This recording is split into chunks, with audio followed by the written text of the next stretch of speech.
Hello and welcome everyone back to CS300 Introduction to Algorithms. We have been talking about data types, their mathematical version called structures in logic, the computer science version, abstract data types in object-oriented programming, and the engineering version, the hardware version of these data types, which you do not agree, which differ from the ideal versions that we all have grown up with in mathematics. And therefore, software and objects are used in object-oriented programming in order to add a new layer of abstraction such that beyond this layer, there is a full agreement between the computer scientific data types and their mathematical counterparts as structures. My research, I have to keep cross-promoting it, is about doing the same for continuous data types, for non-discrete data types, which is a very promising type of research that will supersede contemporary numerics, because contemporary numerics uses floating point numbers, that is discretizing continuous data artificially and thereby causing many problems such as rounding error propagations or numerical artifacts or violation of the distributive and associative laws.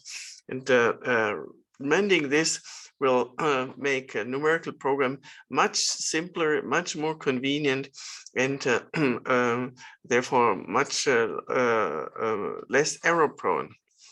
But in this course, in this introductory course, our focus is more on classical topics in computer science, and in particular on linked data structures is what we want to talk about. Linked data structures, what we discussed are linked list, doubly linked list, which in mathematics, in graph theory, corresponds to a very simple graph, maybe just undirected, right? Because we have edges in both directions, a line graph. And from the perspective of computer science, this line graph supports insertion, deletion in constant time. So it's much faster than an array. But the disadvantage is that searching requires linear time. In the worst case, one has to really iterate through the entire data structure in order to find the element one is interested in. Generalizing the line graph to other graphs, directed graphs, not necessarily acyclic, one arrives at more general linked data structures, and we will discuss these graphs as a source of computational problems in chapter 5. Here in this chapter, we use graphs as a data structure. This is our two aspects. So one is computer science as application, as a tool for operating on mathematical data such as graphs. And the other perspective is using graphs from mathematics in order to design and analyze data structures for computational purposes. So the connection between both areas is really very close, as you can imagine.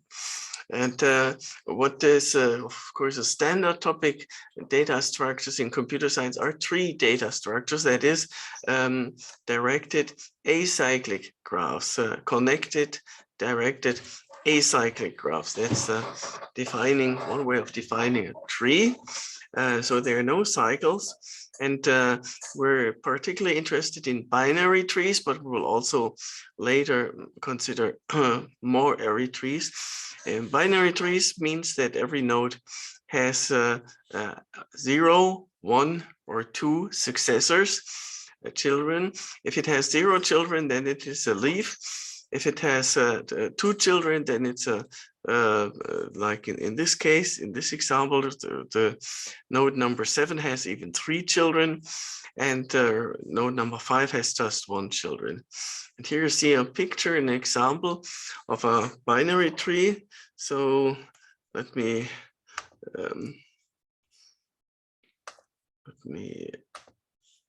show you the notation. Right. Yes. So a binary tree is one where every node has 0, 1, or 2 successors. And on such a binary tree, if it's a binary search tree, one can efficiently search, insert, and delete. Let me recall that a binary tree is called a search tree if for every node it holds that the nodes to its left successor subtree have key values less than the current node, and all those with key value greater are to the right of the current node.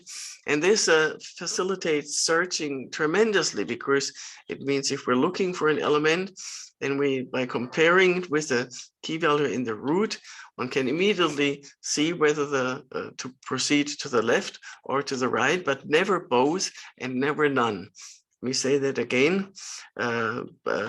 Binary tree is a search tree if for every node it holds that the elements in its left subtree have values less, and the elements in its right subtree have value greater. And therefore, one can efficiently search for an element by comparing the element to the current root. And depending on whether the current element is less or greater than the current root, we'll proceed recursively or iteratively to the left or to the right, but never both nor none. That's what makes searching so easy, provided, of course, that we have a linear order. And that's the advantage. That gives rise to a generic algorithm for searching. And the same algorithm also is used for inserting and for deleting. I mean, inserting an element happens after having searched for the position where to insert that element. And that search continues until either finding the element or arriving at the leaf and then inserting the new element at said leaf.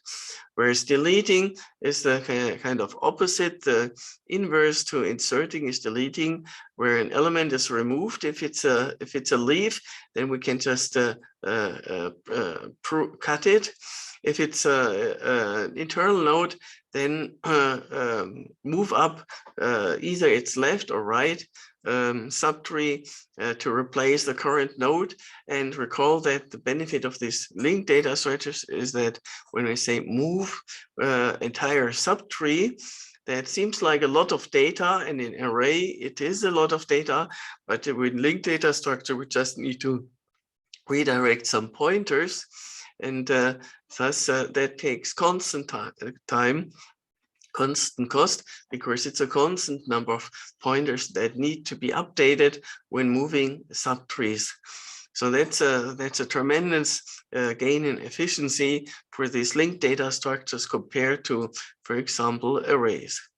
The disadvantage is that the running time incurred by this generic algorithm for search, insert, and delete have a running time that depends on and is proportional to the height of that tree or to its steps.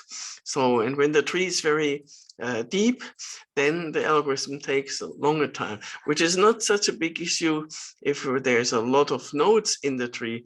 But when the tree is actually degenerate, meaning that the height is of magnitude similar to the number of nodes, then this degenerate tree incurs cost for inserting, searching, and deletion, which is basically the same as the linked list. The line graph that we discussed on the previous slide as being inefficient and unsuitable, but the binary search trees can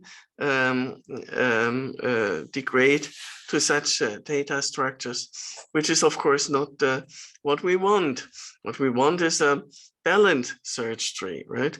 And to get an impression of what we can hope for is, yes, the worst case is there where the depth is kind of linear in the number of nodes, and the best case is where the depth is logarithmic in the number of nodes. This is the best case in the sense that it cannot be beaten. A binary tree will have at least height the logarithm of the number of nodes, and our goal is to get as close as possible to that optimality, and with as close I mean up to some constant factor. So that is our goal, and that can be achieved using balanced binary trees, and there are various criteria for how balanced the binary tree is. The best balanced binary tree is a perfect one, where every node which is filled up to its height. So for example, this one has height 2 actually, 0, 1, 2. We're computer scientists, we start counting with 0 after all, right? It's completely filled, that's perfect. But perfect binary trees only exist for certain very few sizes, right? So this perfect binary tree, for example, has 7 elements, which is feasible. The next larger perfect binary tree will have 15 elements, and the next larger will have 31 elements, and in general the number of elements will be of the form 2 to the h plus 1 minus 1, where h denotes the height. Let's double check that here, right? So I said this one has height 2, right? Of course, we start counting with 0. So 2 plus 1, that's 3. 2 to the 3, that's 8. Minus 1, that's 7. And indeed, this has 7 nodes. And similarly, the next larger, as I said, will have 2 to the 4 minus 1. That's 15. Or 2 to the 6 to the 5 minus 1, that's 31, and so on. 63, 127. But what I'm trying to say, and there should be more emphasis about, is that these perfect binary trees have sizes that only occur to very few sizes that have a very specific form. And if you have want to store like 6 elements or 8 elements, then that's simply impossible to do with a perfect binary tree. So we are thus forced to relax the condition. And one condition is of relaxing this is to consider complete binary trees. That's our next picture here. Complete binary tree is a tree where almost where all nodes, all leaves have the same height. Let me say it again, all leaves have the same height. So this is not a leaf, this is not a leaf. This is at height 0, this is at height 1, but this is a leaf at height 2, and all other leaves are also at height 2. So this is what is called a complete binary tree, and the advantage of this is, compared to perfect binary trees, that complete binary trees come in all possible sizes, not only specific number theoretic sizes like here. And the next relaxation is a full binary tree. A full binary tree is a binary tree where every node has either 2 or 0 successors. So no node has just one successor. That's also possible, and these also come in all possible sizes, but this is incredibly hard to maintain if you think about it. And maintenance in general, that's the issue for balanced binary trees. Balanced binary trees are great because they are up to this constant factor. They are optimal, they have optimal height or depth, but and therefore searching, inserting, and deleting run as fast as possible asymptotically. That's the advantage. The disadvantage is that every insert and delete operation makes some change to this very good binary search tree, and this change can destroy the optimality, can destroy being a full binary tree, can destroy being a complete binary tree, can destroy being a perfect binary tree, and in general it will, and over time it is very well possible that you start with a perfect binary tree, and after a certain number of insert and delete operations, one ends up with this degenerate tree where which is really terrible. It boils down to the linked list to the line graph. So and to illustrate this, here's an example of a perfect binary tree, namely one that has 15 elements, right, from number 0 to 14, 15 elements. This is possible. This is something that has the form 2 to the 4 minus 1, right? But now suppose the user wants to insert a new element, number 15. This will destroy the perfect binary property must, because we cannot add an element. We cannot have a perfect binary tree with 16 elements anyway. But let's now suppose the next operation is a delete operation, delete 0. This brings the data structure, the perfect binary from the perfect binary tree safely back to to having 15 elements, but it doesn't bring it back to being a perfect binary tree. Indeed, it's now has become imbalanced now, because the 0 here is missing on the left, and attached to 14 is in the new element 15 that we have inserted. So this is not a complete binary tree anymore.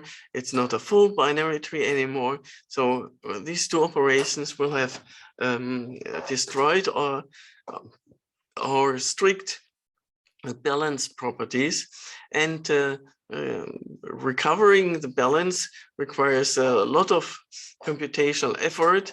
First detecting where there's an imbalance, and then somehow mending that imbalance. That's hard to tell how to do that in general when trying to maintain such imbalance tightly. So, and the answer to that is to get a little bit relaxed about imbalance, but not too much, not so much that efficiency of the algorithms really suffers. So rebalancing every time fully is costly. Not rebalancing at all will result in a degraded performance, and it's not preferable. Therefore, so the answer is to try to find some middle ground between rebalancing perfectly every time and not rebalancing ever.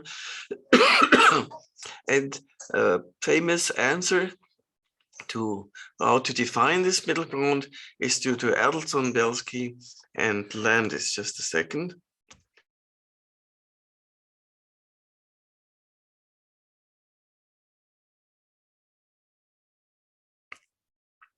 Namely, these so-called AVL trees are defined by the property that at every node, the left and right subtrees may differ in height.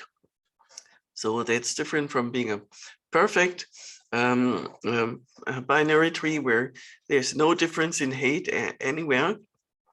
But the difference must be bounded by 1, at most 1 difference. So to spell that out, that means either the left subtree could be 1 level deeper than the right.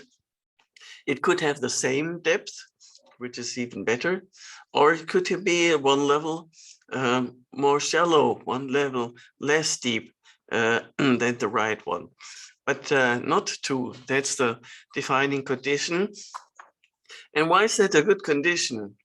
That actually is a very good question, because only as part of the analysis first conducted by Adelson and Belsky and Landis, and now by us, it turns out that these trees still, this simple condition, this very simple condition to be maintained and kept in every node, though, this condition guarantees that AVL trees have logarithmic depth. Not up to a constant factor, not as perfect as with perfect binary trees, but up to a constant factor. And this is a very interesting consequence of this height difference that we want to investigate. And once this height difference has been established, then it follows that that AVL trees, the only thing we need to do is to extend our search, no, not really our search, our insert and delete algorithm to make sure that they do not create height difference beyond 1. Let me say that again. As long as we have a height difference of at most 1, then it is it follows, we will prove that the tree will have logarithmic height, and therefore all operations run fast, but the operations still may and will violate the balance property. So we will need to make sure that when the balance gets destroyed beyond 1, when it reaches 2, the imbalance, then we need to rebalance and analyze how often and how costly that is. But first, let's look at some example of AVL trees. And these are particular AVL trees. These are extremal AVL trees. These are namely the smallest possible AVL trees of a given height. So that is pretty easy for the left one, T0. That's an AVL tree, right? So the left and right subtree are both absent, and therefore the condition is the empty condition. T1 is also an AVL tree. The left subtree has height 1, the right subtree is absent, and therefore the height difference is at most 1. But we have to verify that also for the root, for the leaf, but that's trivial. The next one is more interesting. Here we see that the height difference between left and right subtree is indeed 1, but at most 1. And the same for this subtree, where the height difference is also 1, because this is a subtree T1 that we talked about before. And T3 goes on. Also here, at every node, the height tree of the left and the right subtree differ by at most 1, and both subtrees here are present indeed. And the subtrees all occur in our list as predecessors somewhere here. That's a very interesting defining property of the optimal, that is the least size AVL tree, or put differently, the largest number of node AVL trees. Maybe this inductive step that we're going to use in a minute in order to analyze the number of nodes of an AVL tree of height h given height. So, but first, here's also an AVL tree of height 5, right? So 0, 1, 2, 3, 4, up to 4. That's a AVL tree of height 5, and I'd also like to point out that the left subtree is equal to the AVL tree T3, and the right subtree is equal to the AVL tree T2, so that this gives rise to a special class of AVL tree, namely by taking some special or arbitrary AVL trees and pruning them together by introducing a new node for the root. Then one comes up with a new AVL tree, provided that two original ones had a difference at most 1. If they had and are AVL trees, then by structure induction also the same holds true for every subtree of them. So these AVL trees are called minimal AVL trees. Why are they minimal? Because they have the least number of nodes in order to reach height 3. we can play this game, consider this T3, for example, and try to delete any node. Right, you don't even have to move nodes up. If you delete a node, then the thus modified T3 AVL tree will fail to be an AVL tree. I mean, you cannot remove an internal node anyway, but if you remove any, if you, no, the message is if you add another element or if you remove an element, then something happens here, right? So these are the least ones. And if you delete one, then either the height changes. So if you delete this one, this will still be an AVL tree, but not one of size 3 of height 3 anymore. Or if you insert any element, then it will not be minimal anymore. So the minimal ones are interesting. And so let's analyze the number of nodes of such a minimal AVL tree. And let's denote by n the number of nodes, the minimal number of nodes of such an AVL tree of given height h. And observe that this new quantity, this new function, this sequence n of h satisfies the following initial condition and recursion. The initial condition is described here. The minimal size of an AVL tree of height 0, that is just a node, plus 1 for computational calculating purposes, is equal to F3, the third Fibonacci number. Now recall the Fibonacci numbers start with 0, 0, 1, 1, 2. So F3 is the first non-zero Fibonacci number, which is 1. No, F3 is F3 is already 2, so that N0 has value 1. So here you see, for your kind of convenience and memory, the definitions of the Fibonacci numbers recalled. And now what we want to do is we want to calculate the number of nodes of a minimal AVL tree of given height h in general, not just in this example. And the observation here is that if you take an AVL tree of height h and you tear it apart, you remove the root, and then you look at the two left and right subtrees, then these are again going to be AVL trees, because the definition of AVL tree is that every node must have this balance property. So that means we also have an equation for the number of nodes of such a minimal AVL tree. Namely, the number of nodes of a minimal AVL tree of height h plus 1, we've already kind of looking into the induction step, is given by the height of an AVL tree of height h plus an AVL tree of height h minus 1 plus one new element, namely the newly introduced root. Let me illustrate that here with this picture. What you see here, for example, is T3 arises by taking a T2, right? You see here this T2, taking a T1 here, and pruning them together with a root. So in this observation that I just said, getting a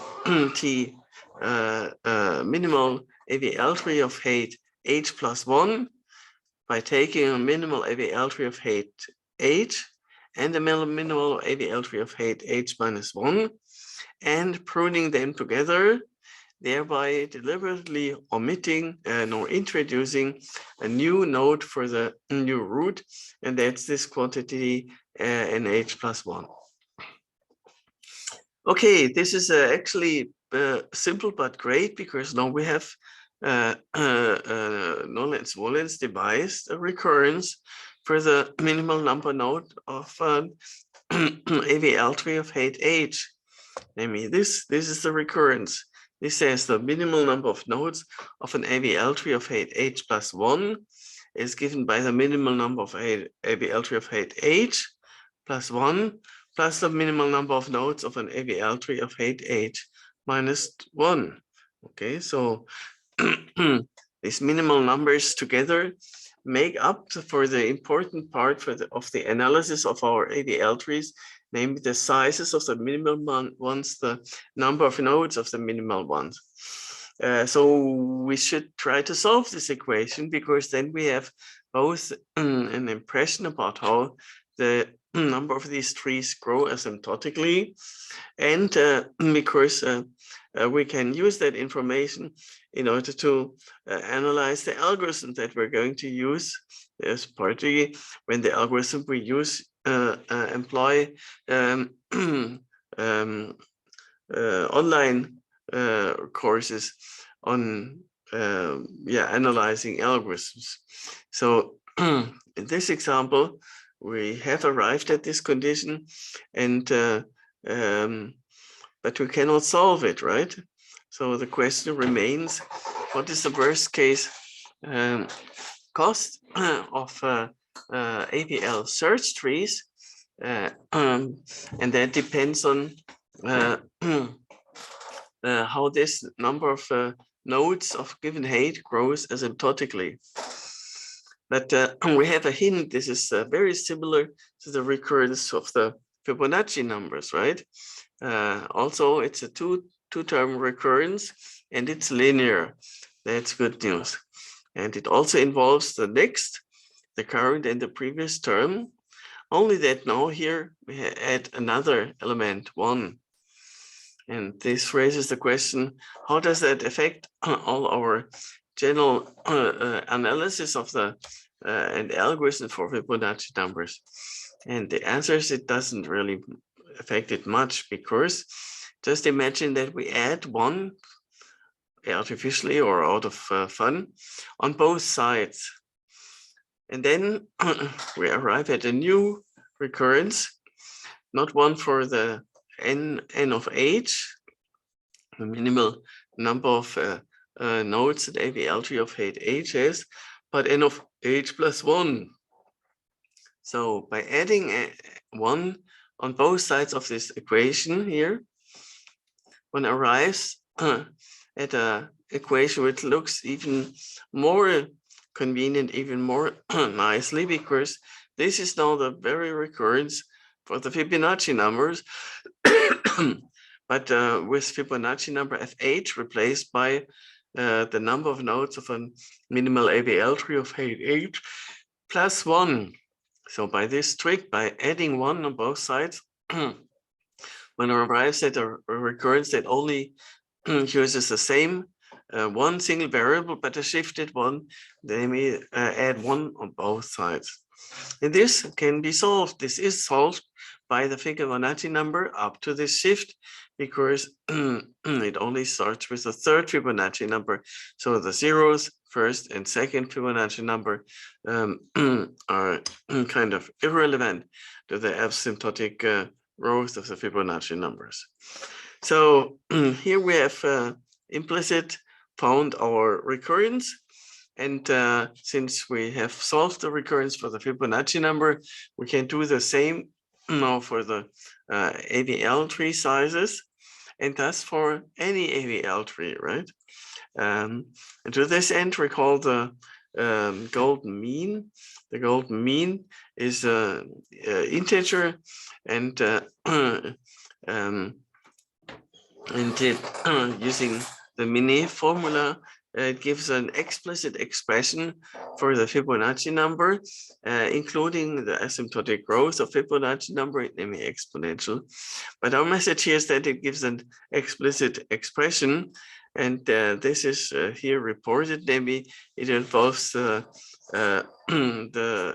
golden mean, where phi denotes the golden mean. Don't need to recall that if you don't. Raised to some power and divided by a constant, and that, on the one hand, is an exponential time algorithm, which means that now we can finally plug that into our discussion of the solution to the recurrence of AVL trees. And at the same time, it also gives the asymptotic growth. Namely, it is going to be phi of h asymptotically, because we can ignore these factors being computer scientists, and we can also ignore this factor because it tends to 0 anyway. So asymptotically, it doesn't really matter because phi is the value of the golden mean constant. So to summarize, this trick of adding 1 on both sides allows us to solve the recurrence for determining the sizes of minimal AVL trees. And conversely, well, we do that on the next slide, but here already that means that the number of nodes grows, exponentially grows, at least with the golden mean raised to the h power. And then solving this asymptotic growth, this expression here is n, and it's a natural number in spite of all these algebraic numbers. And then solving that for n, one arrives that n is the h logarithm of h, and that means exactly this here, which means we have a logarithmic depth. And that's what we were looking for. Remember, we were looking for a simple relaxation of the balanced property, but a relaxation where which is easy to, which doesn't have to be as strict, but therefore in return it should be easy and much more easy to maintain. And here we have already established and satisfied the first property, that it is the height indeed grows at most asymptotically. Now, what about the second property about maintaining and particularly repairing and mending this AVL property if it gets destroyed, and it will get destroyed, right? So imagine, for example, here in T4, deleting that node will lead to a new data type which does not satisfy the AVL property and therefore does not satisfy all these prerequisites and therefore should not be used in computational practice. So how can we maintain AVL trees? That's a pressing remaining question, and it actually boils down to 3 questions, namely corresponding to the 3 operations: search, insert, and delete. And one thing we want to keep in mind and keep up throughout the operation of this balanced tree is to store at every node which of the 3 cases, possible cases, is currently present. Is the left subtree larger, or is the right subtree larger, or are both subtrees equally large? This is something so crucial that is, we better store this at the AVL tree, more precisely at their internal nodes. Every single internal node is responsible for its left and right subtree and for itself as a subtree. And these indicators make sure that this root will turn out as the indicators that allow us to maintain the balance throughout all the subsequent changes. So here you see a first example of how to update these indicators after an insert operation. So initially we have a perfect binary tree here with 3 nodes. And then we're asked to insert something, and that something happens to end up here at this left subtree as a new node. And this new node then still satisfies the AVL property, right? There's no imbalance beyond 1, but we need to maintain the balance indicators here. Namely, now this node is not a balanced node anymore, right? It is strictly imbalanced, and so we need to update its balance indicator from 0 perfect balance to minus little balance on the left. And then algorithmically that corresponds to walking both down and up this data structure. We already have to walk down in order to determine the leaf where to insert the new node. But then from having reached the bottom, we need to conversely walk up again towards the root, and on this every single point we encounter also update the balance indicators of the parents. Right, so this is illustrated here with a new introduced node. The balance indicator here must be updated, must be negative, because the left subtree is represents a negative part. But then once this internal node has been updated from perfect balance here to negative balance, meaning the left side is larger, then we must also move up to its own root, kind of a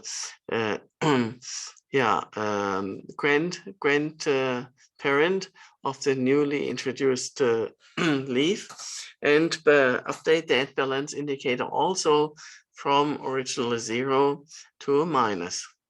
So that's an example of a insert update operation and the kind of updates on the balance indicator that it induces. Here you see another example where the new element also gets inserted to the left as a new left leaf, namely of this internal node. Here it is. And again, this requires updating the balance indicator. Previously, the balance indicator was plus, meaning that the right-hand side was lopsided. But now with a newly introduced element, balance is restored, and the balance indicator moves from plus to 0. This is a kind of the good cases where balance get restored. Difficult cases are the opposite, where balances get created. For example, here's the case where there's a balance that is already lopsided to the left, right? And then a new element gets appended, gets added at the leaf, and then we're in trouble. Then we've violated the AVL property, right? Now this left subtree is 2 times deeper than the right subtree. But fortunately, the algorithm implementing this data structure gets to realize that, namely when it moves down and then after inserting, moving up again, updating the balance indicator in the way I've just said, then it will decrease the 0 to a -1 to reflect that there's a imbalance being added, and then decrement also the next higher imbalance indicator from minus to double minus, right? Now, double minus is nothing we have ever talked about because it's not supposed to exist. The difference must be at most 1, but here we have a difference. If the right-hand side is 0, left-hand side is double minus. That's more than 1 of height difference, namely it's height difference or 2. So another operation is required, so-called rotation, that kind of rebalances these 3 nodes, the one storing 0, the one storing here minus, and the one storing 2 minuses. And this operation is known as a so-called rotation. I mean, it rotates a subtree, it picks this middle node and makes this a new root, while at the same time moving the double minus node down the subtree. It ends up here, and thus it's recovering perfect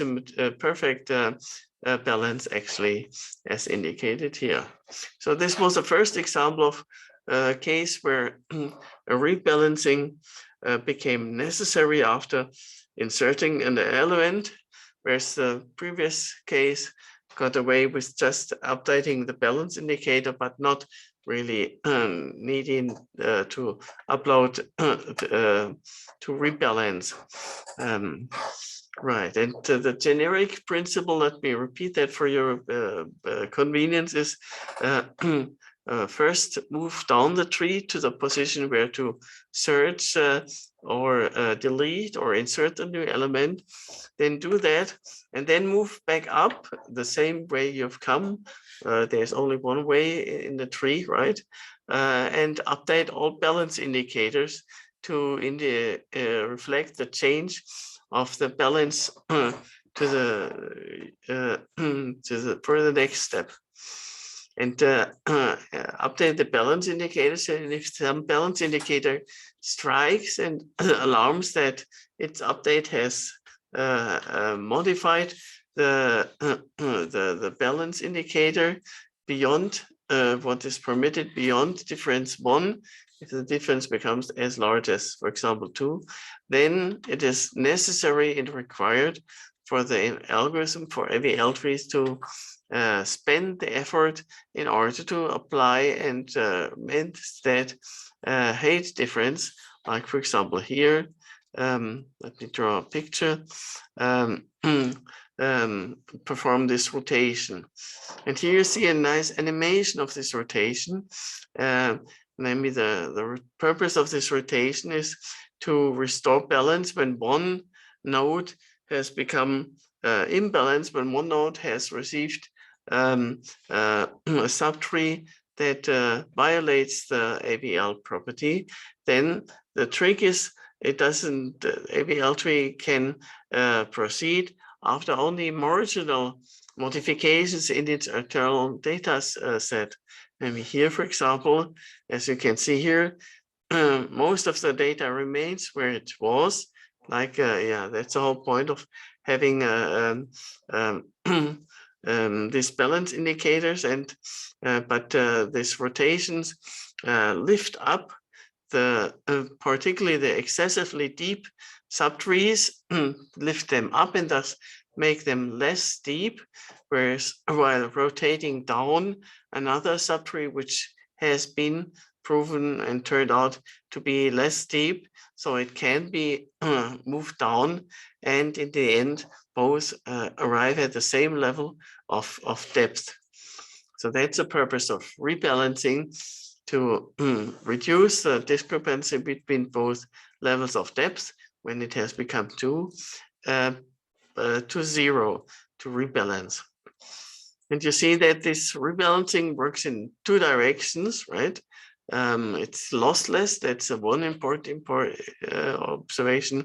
And each operation is inverse to the other operation, depending on which subtree is excessively deep. If it's the gamma subtree here, then perform a left rotation, lift up the gamma subtree so that it doesn't dominate the depth anymore, and instead lift down, let down the alpha subtree, which then now may or may not become the dominant deepest subtree, and vice versa.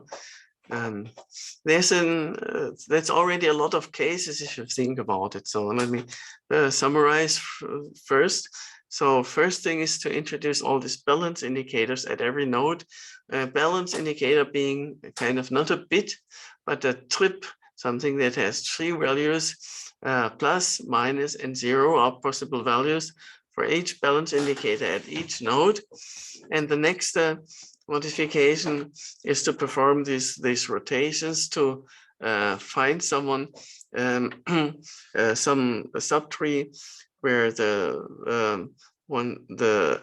modified updating of the balance indicator suggests that the subtree is too deep, and then perform this rotation where the rotation itself again is performed by simply redirecting pointers and links without actually moving much memory in space. Remember, that's the benefit.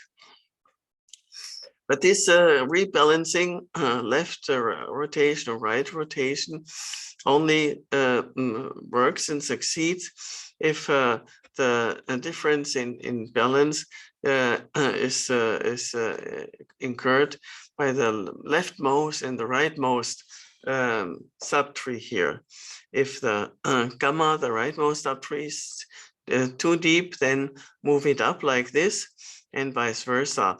But if it's the middle one, the one called beta here, then rotation doesn't help, doesn't fix anything, because the beta remains at the same level as you kind of see here.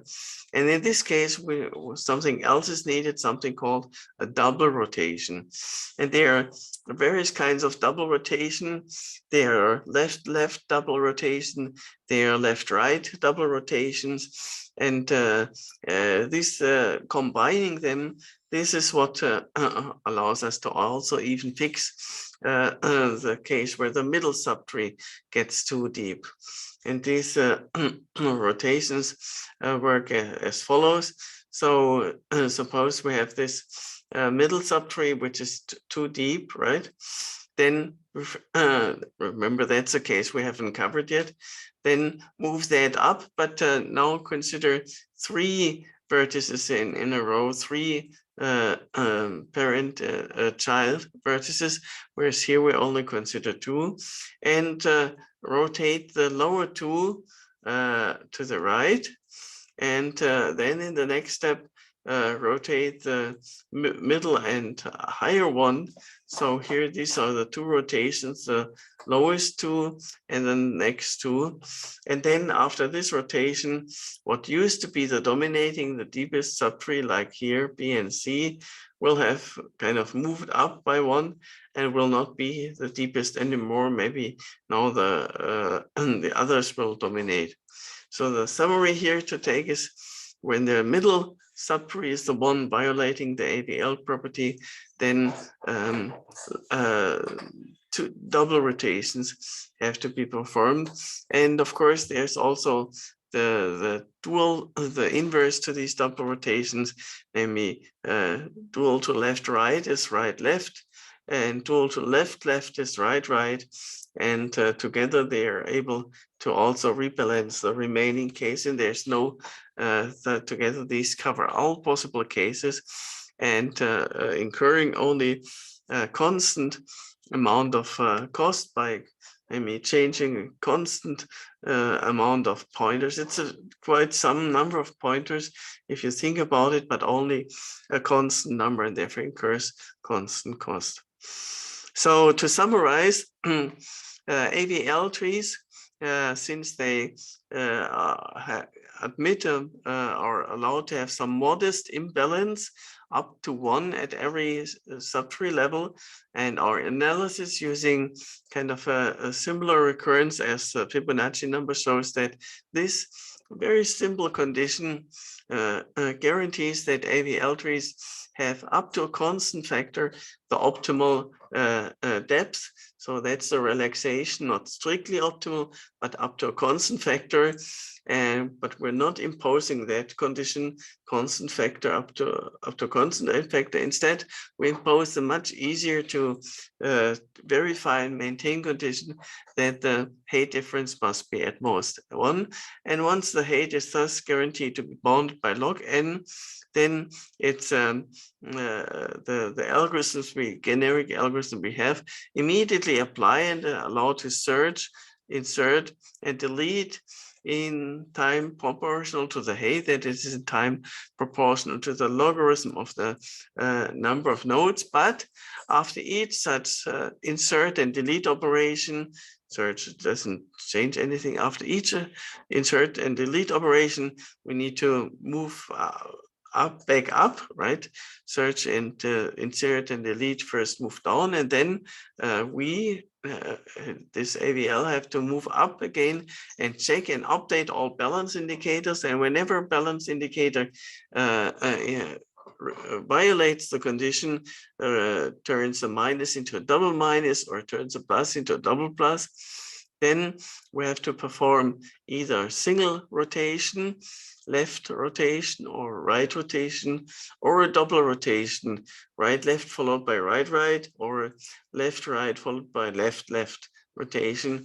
And the correct of these rotations when applied are guaranteed to then restore the balance condition of height difference at most 1, and while incurring only constant cost. That's a huge advantage of this AVL tree, that now we don't need to worry anymore about them over time getting degraded and degenerate. They won't, because all this of all these balance indicators and the rotations that restore the balance indicator condition. Except there's only one disadvantage to AVL tree, and that's merging.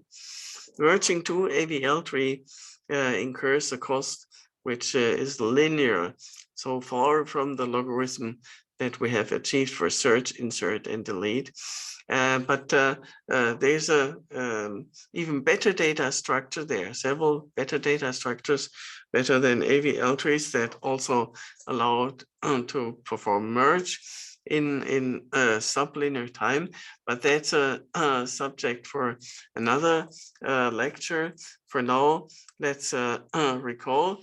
So we've talked, we keep mentioning the kind of virtues of computer science: specification, primitives with semantics and cost, design of algorithms as opposed to programming, analysis of said algorithms in the terms of their computational cost, and proof of optimality.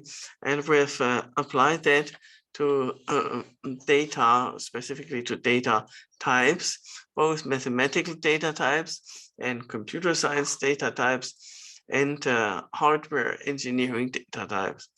We saw that these are hardware data types generally differ from mathematical data types, and this is a common source of errors, such as, for example, array-bound violations, heartbleed.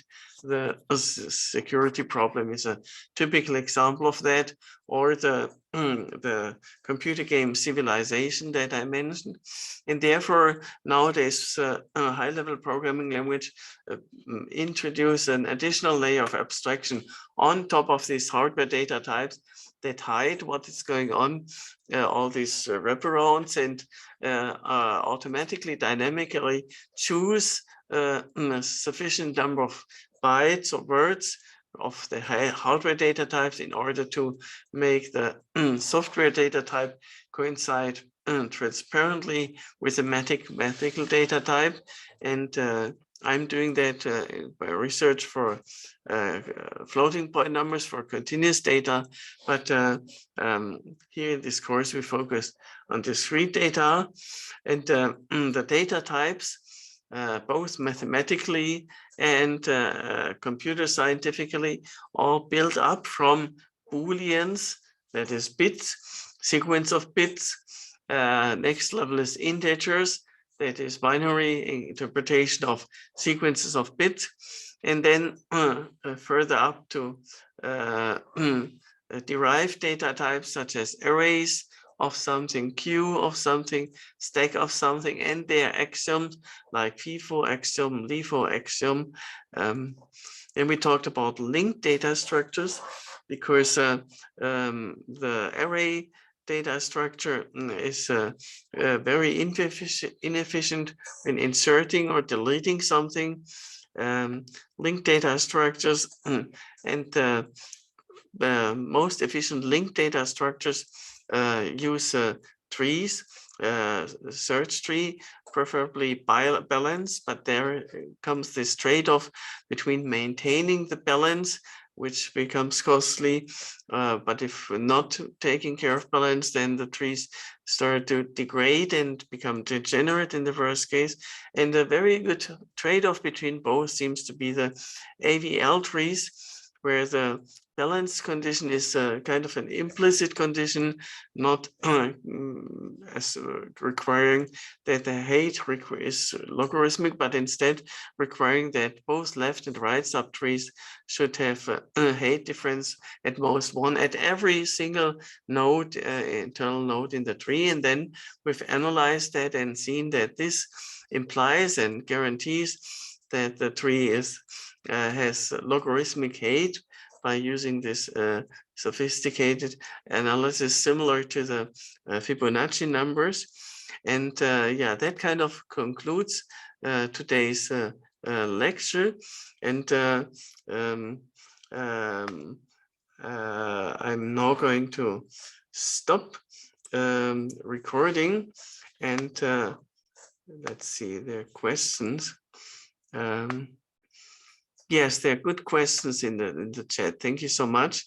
One question asked, does the AVL height difference maintenance guarantee constant? Isn't it logarithmic if the middle tree is unbalanced? Thank you. That's an excellent question and great opportunity to answer that. So let's move back to look at what happens when rebalancing the middle tree, the middle subtree.